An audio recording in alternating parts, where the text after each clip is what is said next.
CD8 plus CD1, c'est la seule phase où les cellules sont doublement positives, voire triplement positives. C'est la seule. C'est avant la deuxième sélection. Elles sont CD1, CD4, CD8. C'est-à-dire si un enfant,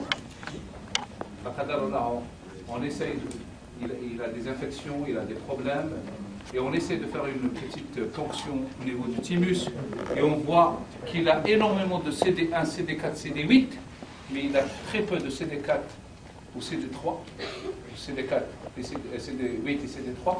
Sachez que cet enfant a un problème de maturation. Il a un blocage. Ça fait partie de ce qu'on appelle les déficits immunitaires. Donc, la seule fois où les cellules sont triplement positives, c'est avant qu'ils ne subissent le premier test, c'est-à-dire aller choisir CMH1 ou CMH2. CD1, CD4, CD8. Par la suite, il faut que ces cellules choisissent. Si elles rencontrent le CMH classe 2, que vous voyez en haut, elles deviennent CD4 positives. Donc elles deviennent CD3 positives, CD4. CD1, ça y est. Si elles rencontrent CMH classe 1, elles deviennent CD8 positives, donc CD3 positive, CD8. Si la deuxième, donc celles qui n'arrivent pas à reconnaître le CMH1 ou 2, elles meurent par apoptose. Et ça, c'est déjà 95% des cellules qui sont éliminées. Parce qu'elles n'arrivent pas à s'ancrer, elles n'arrivent pas à s'accrocher au CMH1 ou 2. La deuxième question, qui est dite négative, il ne faut pas réagir avec l'antigène, avec le peptide du soir. C'est pour ça que nous appelle négative. Positive, il faut reconnaître le CMH. Négative, il ne faut pas réagir avec le peptide. Celles qui risquent, comme vous le voyez dans ce schéma, de reconnaître et de s'associer, elles vont mourir. Il ne reste que les cellules immunocompétentes qui font partie de 2 à 3% de toutes les cellules qui sont venues de la bonne. Donc une sélection draconienne, une sélection extrême pour ne laisser que les cellules qui reconnaissent le soi comme soi et ne pas réagir, donc ne pas tomber dans les maladies auto-immunes, et les cellules et reconnaître le non-soi comme non-soi et éviter les infections.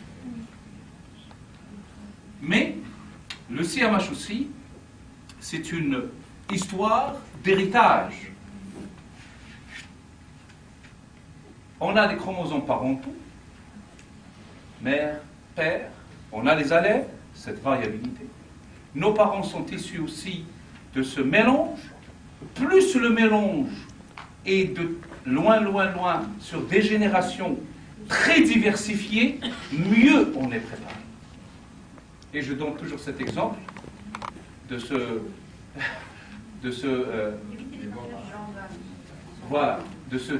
tergui. Si vous êtes là, vous êtes issu en 2015, mais si on revient à votre arrière-arrière-arrière-grand-père, au moment où les gens du Sud ramenaient, vous savez que le Sahara était un ancien océan, ramenaient le sel sur le dos de chameau, ils le ramenaient au nord.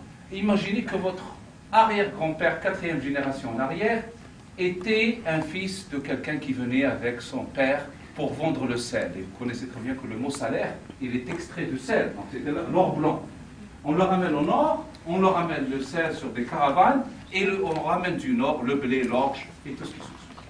Donc cet enfant, il arrive ici, à l'âge de 18 ans, il s'arrête à Médéa, Blida, Tikjda, comme vous voulez, et il va dire à son père, la vie du Sud, Youssef. Là, il y a la verdure. Et il lui a dit, qu'est-ce que tu vas faire?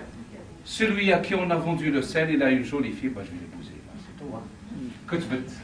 Il va rester. Et donc, lui, il ramène ce matériel génétique du Sud. La probabilité pour que lui et cette fille aient les mêmes gènes est presque quasiment nulle. Donc, le brassage génétique va ouvrir le premier entonnoir de la vie. Leur fils, il va dire à son père, toi tu étais nomade, moi aussi je vais tenter ma chance, je vais aller au Maroc. Il va épouser une berbère de la Kabylie, du Maroc, et il va apporter à leur fils ou à leur enfant le brassage. Chaque fois que le mélange se fait, chaque fois que chacun ajoute de son matériel génétique, comme la variabilité CMH est extrêmement diversifiée, ces gens-là, leurs enfants, et vous êtes là, assis, donc votre arrière-grand-père, il ne vous a pas laissé beaucoup d'argent, mais vous a laissé un héritage génétique extraordinaire. Vous êtes prêt à affronter tout ce qui est infectieux et vous êtes prêt à faire face à tout ce qui est maladie auto-immune. Et si vous êtes né de parents, dès que votre arrière-arrière-grand-père a vu le jour, il lui dit « Ne cherche ni à droite et à gauche, tu t'es déjà promis à ta cousine. » Mon frère est né, ça y est, regarde, c'est nous qui dit. Son fils, il va dire la même chose à son fils, et le brassage génétique se fait. Finalement, chez ces gens-là, on amplifie tout. On amplifie les yeux bleus, parce qu'il a épousé sa cousine. On amplifie la peau blanche, mais on amplifie aussi les maladies.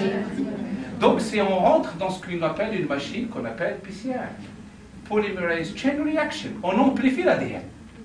Et quand on amplifie l'ADN, on amplifie le bon et le mauvais. C'est ça. C'est pour